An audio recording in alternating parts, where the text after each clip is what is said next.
Hi everyone, I'm Inbar from Taboola. I'm a data scientist there, and in the, past couple of years, we went through a process of moving pretty much all of our algorithm stack into deep learning. And in this talk, I want to share the lesson that we learned in the process and some of the motivation and how we designed the system and why we did it that way. Okay.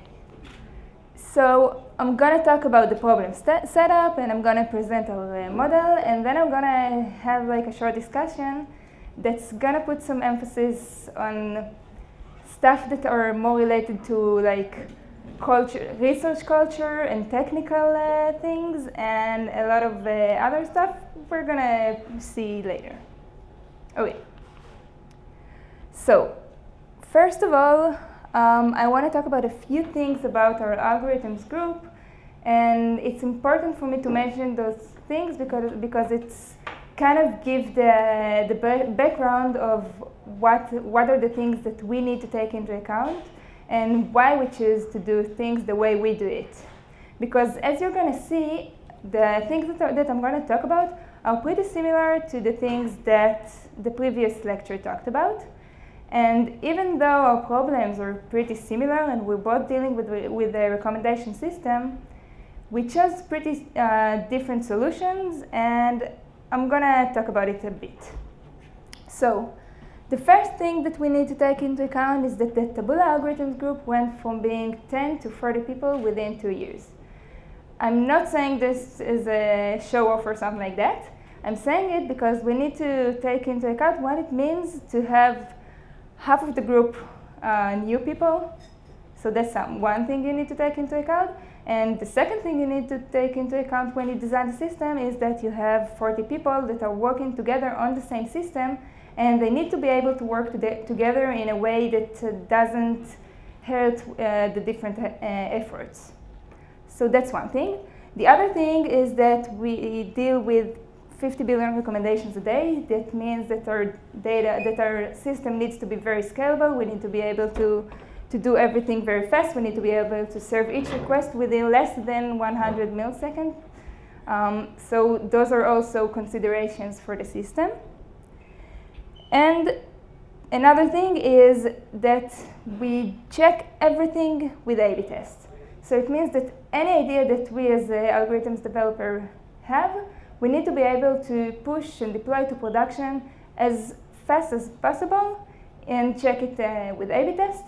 The reason that it's important for us to do that is that in a recommendation system we sort of have this built-in problem where the offline data and the online data are very different. The distribution of the offline data, the data set that we want to test our model on, is going to be very different than the distribution of the data it's going to see when we put it in production.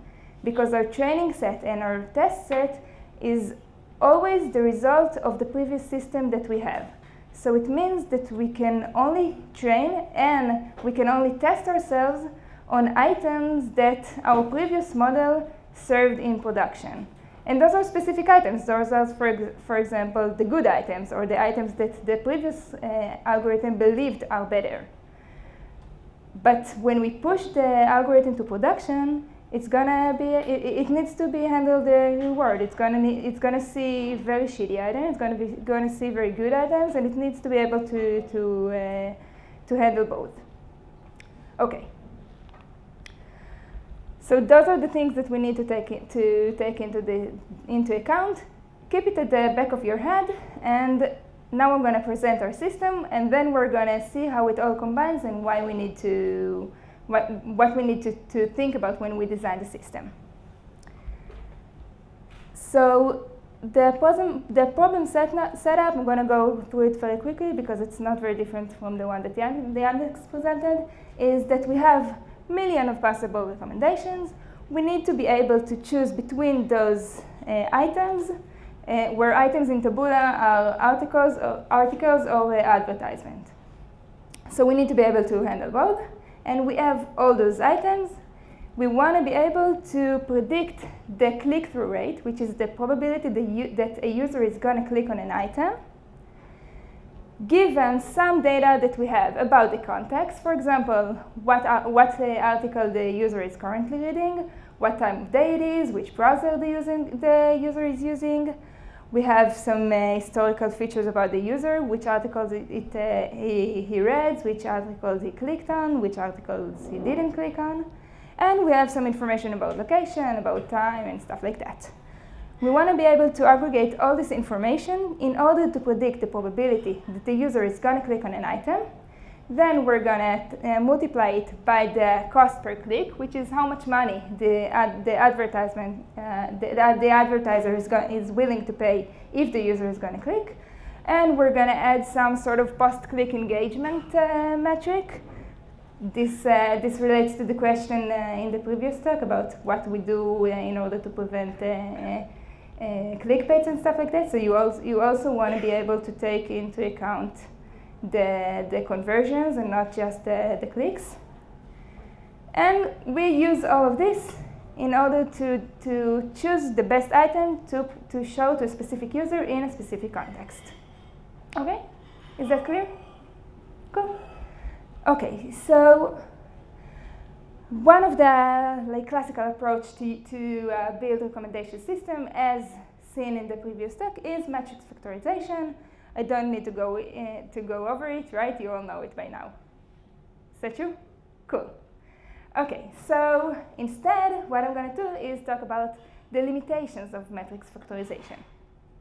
So, first of all, as said previously, matrix factorization doesn't handle cold start problem. If we don't have embedding for the user, if we don't have a representation for the user or for the item, we can't serve anything related to this user and this item, and there are different ways to solve it. Another problem is the problem of, well, I didn't write it here, but I think it's important to talk about it in the context of the previous talk, is that matrix factorization doesn't really work very well when the data is very, very sparse and when all the data is implicit feedback. Now, keep in mind that in Taboola, we don't have explicit feedback. We don't have ratings. The user never rated anything. The user just goes through the web and he reads some of the stuff and he doesn't click on other stuff. And that's all the information that we have. So if the user didn't click on something, we don't really know if he didn't click it because he didn't like it, because he didn't see it, because he liked it but he doesn't really have time for it now, or any other reason. So our false signals are very weak. We don't really know why the user never clicks. And our strong signals are also different from explicit feedback. Now, that's a situation that matrix factorization typically don't handle very well. And I think the reason that Yandex can do it, even though they have high very sparse data, is that that's not the only information that you guys are using. So you have matrix factorization, and you take all the other features, which help you compensate both for the fact that you have high dimensional data and very sparse data, and also for the fact that you need to be able to handle a cold start. Okay. And also, matrix factorization doesn't use all available data. So again, all the bunch of features that Andre mentioned, textual information, the thumbnail, stuff like this, we want to be able to take this into account as well. So one way to do it is to say, like Yandex are doing, okay, let's say that instead of taking just matrix factorization, let's treat the matrix factorization part just as one way to represent a user or to represent an item. Then we have this as a feature vector, and then we can enrich it with a lot of other features and put it to any sort of algorithm that we want to use. We can put it to KNN, we can put it with XGBoost and stuff like that. The drawbacks of this kind of approach, in my opinion, is that we don't use feature interactions at all, right? We can only take the features as individuals, and interactions between features, especially in a recommendation system, are very important. I'm going to talk about it later. So in order to kind of build the approach that we're using, I want to take a minute to think about factorization, about metrics for factorization as a neural network. So from a neural network point of view, metrics factorization is just the simple idea of having a user embedding, having a target embedding, computing the dot product between them, and then putting through some sort of sigmoid to get a prediction. Right? It's very similar to the YouTube approach, or to the approach that Andre mentioned of having a user embedding, an item embedding, and computing the dot product.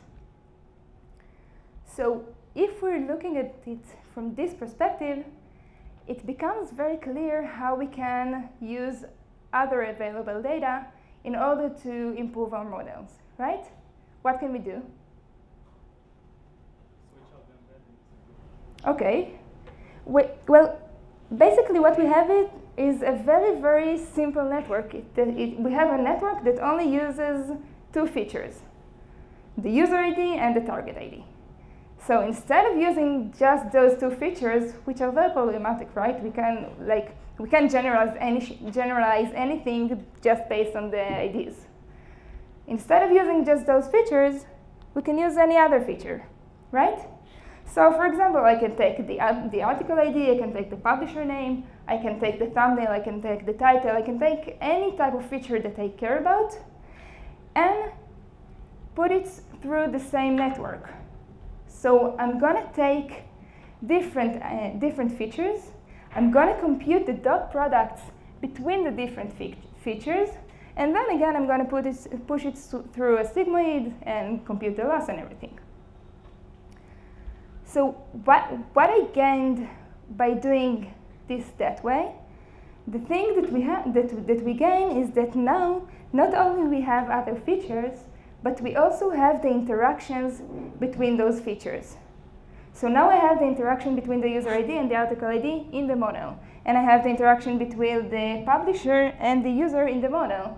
So I explicitly give to the model the interaction between features that I care about. So I know if a user is, clicks a lot on something in this publisher, or if the user really likes articles from a specific category, I have a feature that mixes those two things together and give it to the network. Is that clear at this point? Cool. Okay, so I have first level interactions between a bunch of features. What if I want to add more higher level interactions? Oh, okay, even before that. This is a very simple way to think about it. We take all the features and we think about it, and we think about them as sort of the same thing. This means that the interactions between, for example, some user and the embedding of some article is gonna affect the interaction between the same article embedding and some publisher, right?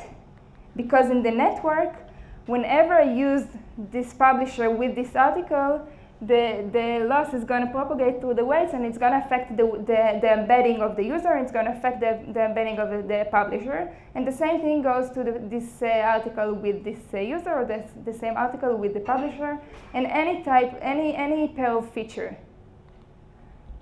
Now, that's not necessarily what we want. We do want the generalization power of, it's called factorization machine, the approach that I showed. So we want the generalization power of factorization machine, but maybe we want to limit this generalization only to interactions between features that are from the same family. So in order to do that, what I can do is divide our features into different families that are related to each other. So a natural division would be to have all the features of the user, and then all the features of the context, and all the features of the target. The target is the article that I want to present, or the advertisement. Depends on the context. So I divided all the features into groups, and now what I'm going to have is that instead of having just one embedding for each feature, I'm going to have 3 embedding for each feature. One embedding for the interaction between this feature and any other type of feature. So if I look at the user ID and I want to compute the interaction between the user ID and any feature that is related to the context, I'm going to use one embedding. If I want to take the user ID and compute the interaction between this feature and any other feature that is related to the target, I'm going to use a different feature, a different embedding. And if I'm going to use the interaction between the user ID and any type of user feature, I'm going to use the 3rd embedding. That way, the interactions, or like the loss propagates only to interactions between features that are from the same family. So interaction between user feature is gonna affect, and the publisher is gonna affect between the interaction between the user and any other type of context feature, but it's not gonna affect the interaction between the user and something that is related to the target. So we have a generalization power, but we limited this generalization only to the places where it makes sense to generalize. Is that clear? Okay, great. So now I can ask, what can I do if I want to take more higher level interactions? Well, that's easy. I can just add more dense layers at the top, and then I have other interactions as well. Okay? So that's it, pretty much. Okay? That's the model.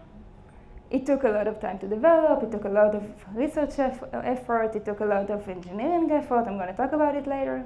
But it doesn't take a lot of time to explain it. It's not a very complex model to understand. But what I want to talk about now is stuff that are related to what are the things that we ask for models. What are the things that we need to take into account when we develop a machine learning system. And this is true to any machine learning system. It's not true only to a recommendation system. So actually, if we stop and think about it, we can understand that we ask for models for quite a lot. So there are the most basic things, right? We want our model to be accurate, or any other metrics that we care about. So we want our models to be good. And when we say good, we mean good according to the metric that we chose to test our models with. So that's pretty basic. We also want models to be able to handle different scenarios. We want them to be flexible. So in a recommendation system, for example, we want our model to be able to serve both new users and users that are old that we know a lot about. But also, there are a lot of other things that are not as straightforward. We want our models to be easy to extend. We want it to be very easy to add new features to the models. In our case, in Taboola, we want to be able to train a new model every day. This is because the freshness of the model is very important when we talk about recommendation system. We have new items and new users coming into the system all the time, and we want to be able to handle those items as good as possible. So if we train the model every day, it means that the model knows the newest data that it can learn on. So it's very important for us to do that. But also, we talked about the fact that we're using A/B tests for everything, pretty much. So we want to be able to change the model without compromising the existing A/B tests that we have in the system. I don't want to, if I change something in the model, I don't want to ruin all the other experiments that the other people in my team are doing, right? And we talked about the fact that we are a group of 40 people, so it means that we want multiple people to be able to work on the same model. And we want to be able to balance between incremental changes and big changes. we don't want to be in a situation where the only thing we can do is add new features to the model, like doing a lot of like small changes, because first, no data scientist like this, right? Like if you're a data scientist, you don't want to be in a company where the only thing you can do is like adding small changes to an existing model. It's not fun. And also, you can't really improve the model that way, right? It really limits the kind of thing that you can do. But you don't want to be able to just do big changes and not doing this kind of incremental changes while you're working on the big changes, because then you're taking too much risk and you can't really do risk management. Okay, so those are the things that are important for us, and I really encourage you guys to think about the company that you work at, or like the project that you're working on, and think about what are the things that you need to consider when you develop the model, which are not just the things that us as data scientists are kind of used to think of, right? Because those are things that if you talk to developers about, for example, it's very common for them to talk about those things. Developers always talk about the fact that your architecture, or like the coding the consideration that you do, need to take those kind of things into account. But as data scientists, we still kind of have this like romantic notion of a lonely data scientist sitting by his desk, like doing iteration on the algorithm until the accuracy is good enough. We're not really used to think as data scientists as part of teams and as part of a complex system. So now what I want to do is talk about how the way we chose to model the problem is helping us with all those kind of things. Oh yeah, and I didn't talk about it, but we said that we had like that we grew from 10 to 40 people within 2 years, so it means we have a lot of new people in the team, and we want to be able to give them work. We want them to be able to contribute pretty quickly. Okay. So, at a very, very high level, our field-aware factorization machine model is just a bunch of features, no matter which feature, going into dot products, then a sigmoid, and then we have an output. It's very similar to the Yandex system in a way that all you care about is have some sort of embedding to the feature that we want to use. Once we have the embedding, we can put it in the model. So they put it in CatBoost, and we put it in a neural network. Never mind, okay?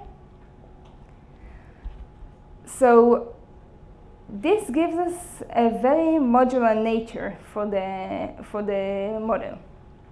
It means that we can work on each of these parts separately. So, for example, I want to talk about what it means to add a new system to the model, and I'm going to talk about it from the perspective of the things that we need to care about when we develop a system.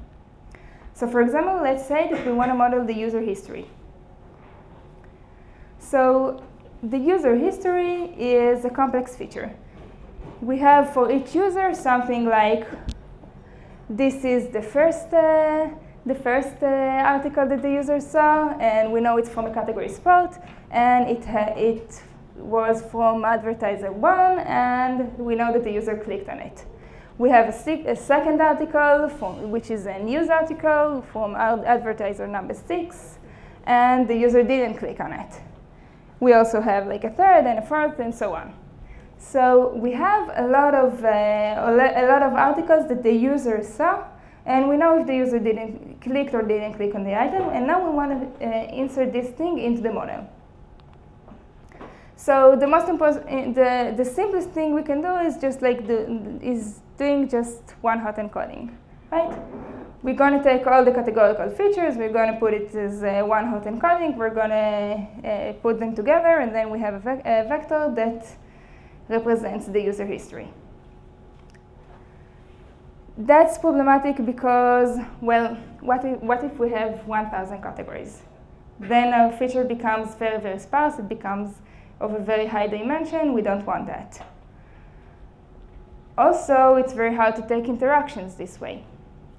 So what's the solution? You guys already know that? Embedding, right? OK. So instead of just taking one-hot encoding, we're going to take embedding. Great.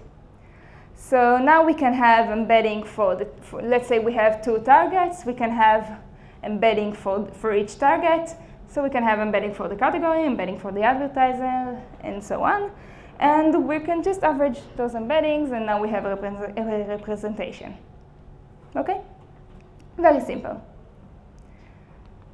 Another thing I can do is, instead of just taking the average of those embedding, I can do something like max pooling. And then I can have something like, well, if we're going to think about, let's think of different things that the latent part of the embedding can represent. So, for example, the category embedding can be something like, how much is this related to tech? How much is this related to any other subcategories or stuff like that? So if I do max pooling, I can take the things that the user liked the most in each part of the latent vector. So that's like the intuition behind that. But also, I can do other stuff. So we talked about taking the category and just doing the average. And I can also add the non-clicks. So I can have like a sign, and then I will add it to the average with a positive sign if the user clicked, and with a negative sign if the user didn't click. I can do stuff that are more complex. I can say, well, let's take the weights and let's take the clicks and the views into account. So instead of just doing a simple average, I can look at the CTR, which is the click, divided by the number of times that the user viewed this item. So let's take the CTR as a weight to the average. So I'm gonna do a weighted average by the CTR of the item. And I can also say something like, let's smooth things a bit and add priors. And then I'm going to have like a prior for the clicks, so I know how likely it is the user to click to begin with. And I can have a prior for the views. And I can add them to the clicks and the views, and again do the average. Now, since I'm using neural networks, I don't really need to do some sort of fancy analysis and pre-compute what those priors are. Why is that a problematic approach? Because it means that every once in a while I'm going to need to be able to do this analysis again and see if the prior needs to change, and maybe those priors needs to be different within different subdivisions of the training set. So, for example, maybe in one country we have one priors, and in a different country we have different priors, and then we need to do this analysis for all bunch of countries and to compute it. So since we're dealing with neural network, we can just add those priors as weights to the model, and then the network is going to learn it as part of the training. I can go even further and say something like, well, we're dealing with the sequential data. So let's forget about all those things. Let's, instead of learning the embedding and then compute what is essentially all ways of fancy ways to average those embeddings, let's drop it all and replace it with another neural network, like the Yandex guys are doing. So we're gonna, in this case, we can do it with LSTM or RNN. So this is for the user history feature. But if we're going to think about the title feature, so it's going to be the same. We just need to have some sort of title modeling, and we can plug it into the model. For a thumbnail, it's the same. We just needed a way to model the thumbnail, and so on. So what it means that in one feature, we had all the options at our hand. We were able to do very, very simple things, like just average embedding and put it in the model. but we were also able to do something which is quite complex, like taking an entire network and using this just to represent one feature. And this gives us a lot of flexibility because I want to talk about what happens when you guys are working as part of a team of data scientists. So let's say you have a model, and one data scientist in the team said, okay, I have a very good idea. I think it's going to take like one month to implement, and I want to do it. I think it's a good idea. So the data scientist goes, and it works for a month. So for example, think about the data scientist that says, I want to use LSTM in order to model the title. It's going to take some time, right? It's going to take time to figure out how to do it. It's going to take time to develop it. There are a lot of scaling considerations to be taken into account. So it's not a very simple thing to do. And the data scientist went and started working on this thing. Now, while this data scientist is working, another data scientist said, okay, I have a very simple idea, and it's going to take me like 2 days to implement. So we say, sure, go ahead. Let's check it out. So the data scientist went, and so for example, this could be, I want to be able to add a new feature which is very, very simple. I don't know, think like a very simple feature. So this data scientist went and he implemented this feature, and it worked. The model was better. So now we have the new improved model in production. Then another data scientist said, okay, I have an idea for another feature, which is also very good, I think, and it's going to take me like a week to implement. And this feature is also better, so we put this model now, the new improved model in production. And then another data scientist had a good idea, and now we have Model D in production. So this is what happened during the last month. Now let's go back to our first data scientist. Our first data scientist went for like some sort of journey that takes a month to implement of improving the model using one idea that was very complex. By the time this data scientist finished his work, he no longer competes with the original model that he started with. Now he competes with the new improved model, right? So if your system is built in a way that those kind of things can't work together, that the model is not modular enough, and the work that the data scientist here is doing can't benefit from all the work that those other data scientists is doing, we're just doing ourselves very hard work. We want to be able to combine those things together in order to be able to do both small and incremental changes and big changes in a way that our data scientists work together and not compete with each other. Does this make sense? Okay. One last thing is that modularity and the fact that we train everything end to end. Okay, so I didn't talk about it, but what does it mean to train end to end in our case? It means that we don't have a set of different models for different features. We don't have one model for the user history feature, and then another model for this feature and stuff like that. And then we combine all those features into one model. We want to be able to do this end-to-end. So we have all those sub-networks together.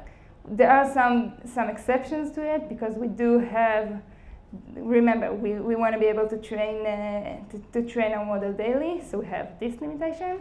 And we want to be able to serve items very quickly. We said in less than 100 milliseconds, so this is another limitation. So we can't do everything end-to-end, but we do want to be able to do as much of the things end-to-end. Why we want to do it? It's because that this allows us a few things. The first thing is that, well, we talked about it. It allows us to compute the interactions between features of different types. the fact that all I need to do in order to add a new feature to the model is just find a way to represent it as embedding, and then I have for free the interactions between this feature and any other features, means that I have the ability to compute interactions between textual features and image features, between sequential data, between any type of feature. I don't really care which feature it is, which type of feature. As long as I know how to represent this using embedding, I can compute the interaction between this feature and any other feature. Another thing that it allows us is to avoid model cascade. So what's a model cascade? A model cascade is a situation in which we have one model that is dependent on the input of other model. So for example, if I have a model that represents the users via matrix factorization or something like that, and then I have a different model that is reliant on the first model in order to pick candidates or in order to do the CTR prediction or stuff like that, then if somebody changed the first model, it's going to affect the second model, and in ways that are not always very clear and not always very easy to detect. So we kind of bundle those two models together, and it can create a lot of problem. So the fact that we do most of the things end-to-end allows us to skip this model cascade situation. And lastly, we talked about it. If I improve one part of the model, if I improve one sub-network, then I improve the entire network.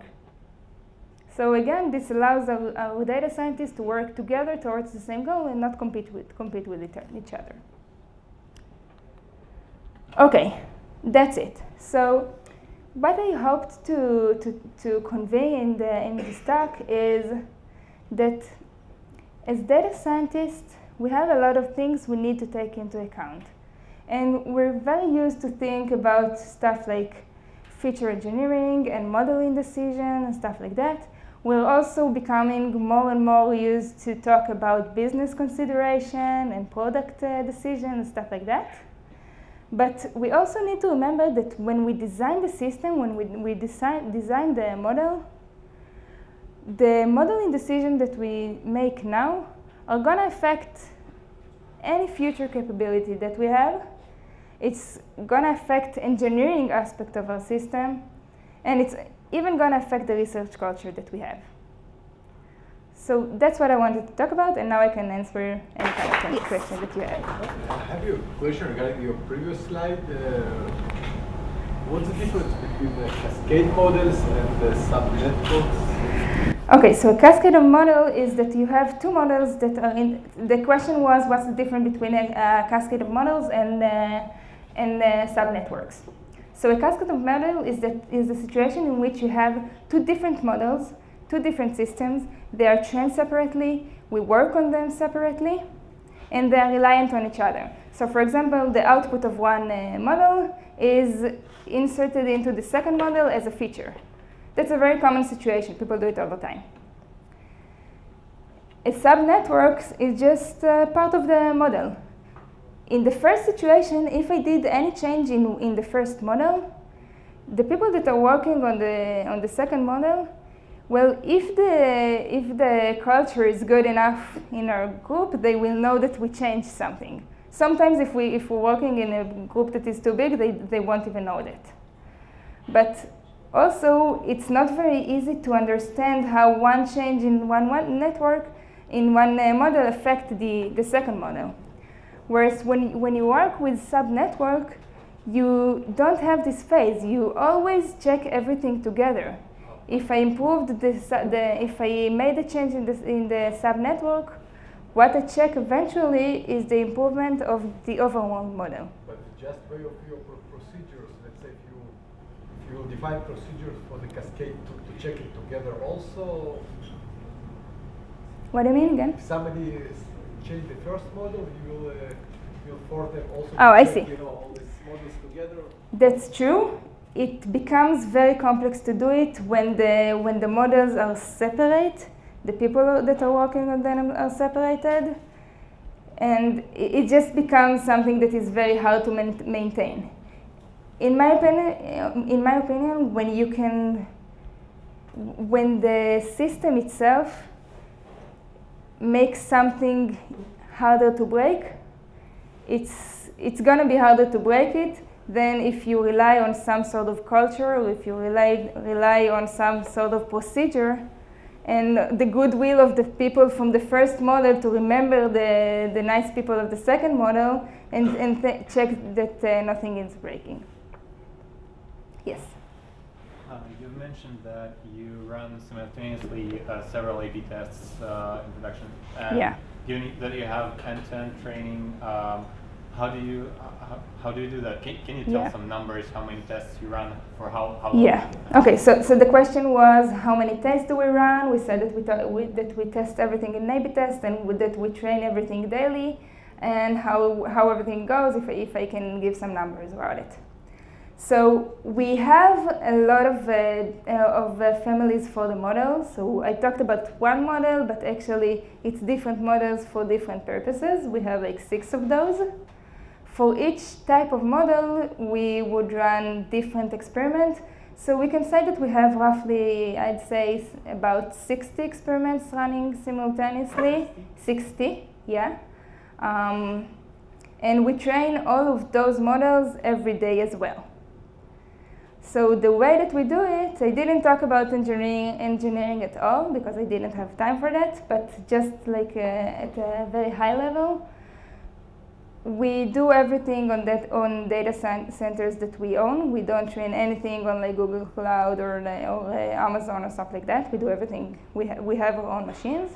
We have a cluster of many GPUs on which we train the models. We have a very, very easy to work with pipeline for training the models. We have configuration files that make it quite easy to define an experiment. So you need to change the code, you need to define the configuration file, and each configuration file defines the experiment, and we have one file that defines all the experiments that are going to run today. So that's on the training part of thing. And also you need to keep in mind that we said that we need to serve everything very quickly. And we do run deep learning. Well, it's not very deep because it's factorization machine, but we do run neural network in production, and where we need things to happen very, very fast. So the way that we do it is just by having a lot of data centers around the world, and we do have, like, we work with the TensorFlow serving, which is very efficient, and we do work a lot on optimization things. When you said A/B tests, I thought of you having like some portions of your traffic going to one model. Yeah, that's true. Okay, so we always have the main model, which is the model that we compete with. And most of the traffic goes to this model. Then we have an A/B test system where we can define that we want to say, let's say, we want 5% of the traffic to go to my model. Then after a week or 2 days or whatever, I can check what was the increasement in clicks or in revenue or whichever metrics that I care about. Diversity, we can think of more complex metrics. And if my model is better, then I can make this experiment the default model. And I always take the previously default model and keep it as control. That's a very important thing to do when you work with A/B test. Because we also didn't talk about this, but in a recommendation system, when you run an A/B test, you have a situation in which experiments affect each other. So, for example, I can have a very small variant, and it's gonna specialize in specific kind of items.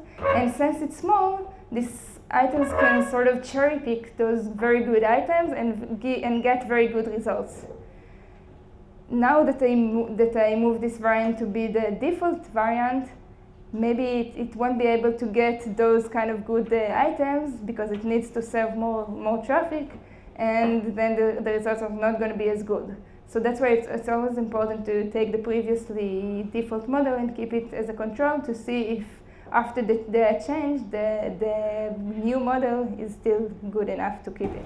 So Yes. how can it be if you do statistical significance tests on your different variants, how can it be that when you move them to your master model, they behave differently? The question was if you do some sort of statistical significant test or something like that on the model before you change them, how can they behave differently? And the reason for that is that we no longer test them in the same situation. Previously, we test them when they only need to serve 5% of the traffic, for example. So they can pick very, very good items because they don't need to serve a lot of items. So think of like a very elite kind of algorithm that chooses only the best items, and it only shows those items. And it can do that because it doesn't need to handle a lot of traffic. Now that it needs to handle about 100% of the traffic, it can't be that picky. It needs to be able to serve items that are not as good, for example. I'm just taking it to the extreme situation, like as a thought experiment to think why it can happen. So now it can be that picky, and maybe it's just not as good. Maybe the reason that it was good to begin with was its pickiness. And its pickiness, he was able to be very picky because it didn't need to serve all the traffic. You don't have some sort of a sweet spot, there's a threshold of user amount that you can actually say, you know what, that's good enough, so we can actually then transpose it to the master model. We do have threshold, we do have best practices for when we decide to switch something to default. It's still best to keep the previous default as control. Yeah, for sure. Yes. So going back to A/B testing, and so I just want to see if I understand. So we have like 60 experiments running in parallel. Yeah. And each one competes against The default. which is control. Yeah. My question is about interactions between tests, because now you switch one, you deploy one, I guess they deploy one at a time. Yeah. So now the control changes. How do you Right. account for So that? we really try to avoid a situation in which we change something to be control and it affects the running experiments. It's not always easy to do that. It's not always possible. For example, let's say you find a better way to train the model. Let's say you found out that using Adam optimizer is better than using SGD, for example. And you did some sort of experiment, or experiment with learning rate scheduling versus cyclic training or whatever. So you decided to test this. And then you found that something essential in the way that you train the model is better doing one way than another. And then you change this to be the default. Now, if all the other variants are doing the old training, then they have a problem. So it's kind of hard to avoid those kind of things completely. The way we do it is just that we try to communicate with each other, and if somebody did a change that is big enough. So the first thing is that we built the system in a way that tries to minimize this risk as possible. So we try to avoid the situation when possible. And when it's not possible and we still want to do this change, we just try to be very communicative about it and try to tell all the other people that are running experiment that they need to change their experiment as well. Is there a way to measure Measure what? this kind of effect? Well, it's very hard to measure causality in recommendation system to begin with. It's a very hot topic in recommendation system at the moment. There are a lot of work on stuff called inverse propensity scores, and the idea is that you want to be able to model if a change that you did is causing an effect, or if the system that you use is gaining the highest results by something that it does, or just by some mere correlation. So we want to be able to differentiate between those kind of things. We want to be able to measure the effect of the system. And we are doing some work in this process. It's very complicated. It's going to take us some time to get there. YouTube did publish, or Google did publish, like a very interesting paper about it lately. So they are doing this, and also like the biggest conference on recommendation system, Lexis, they have a workshop about measuring causality. So a lot of companies are working about it. We are also working about it, but it's going to take some time. Anything else? Okay, thank you very much.